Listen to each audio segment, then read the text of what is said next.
வெற்றிவேல் முருகனுக்கு அரோகரா. இன்றைக்கி சஷ்டி விரதம் முருகப்பெருமானுக்கு. இன்றைக்கி நான் நெய்வேத்தியமாக டொமேட்டோ ரைஸ் செஞ்சுருந்தேன். இது எப்படி செய்யலான்னு பார்க்கலாம் வாங்க. இதுக்கு நான் ஒரு குக்கர் எடுத்துருக்கேன். 4 டேபிள் ஸ்பூன் எண்ணெய் சேர்த்துக்கலாம், 4 பச்சை மிளகாய் சேர்த்துக்கங்க, கொஞ்சம் சோம்பு சேர்த்துக்குங்க. இதில் வெங்காயம் சேர்த்துக்கலாம், 1 டேபிள் ஸ்பூன் இஞ்சி பூண்டு பேஸ்ட்டு, 4 தக்காளி நல்லா கட் பண்ணி நல்லா சேர்த்துக்குங்க.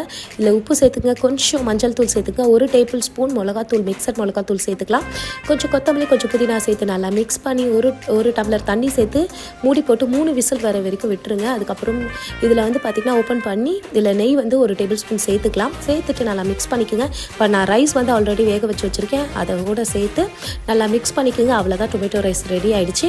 நான் இன்றைக்கி பார்த்திங்கன்னா ஹாங்காங் சுப்பிரமணிய சுவாமி கோயிலுக்கு நான் கிளம்பிட்டுருக்கேன். இங்கே பார்த்திங்கன்னா மந்த்லி சஷ்டிக்கு ரொம்ப விசேஷமாக அபிஷேகங்கள் எல்லாமே செய்து முருகப்பெருமானுக்கு பாடல்கள் எல்லாமே பாடி வழிபடுவாங்க. ரொம்ப மனசுக்கு இன்றைக்கி நிறைவாக இருந்துச்சு. முருகனோட அருள் உங்களோடும் என்னோடும் இருந்து எப்பொழுதும் ஆசீர்வதிக்கும். வெற்றிவேல் முருகனுக்கு அரோகரா.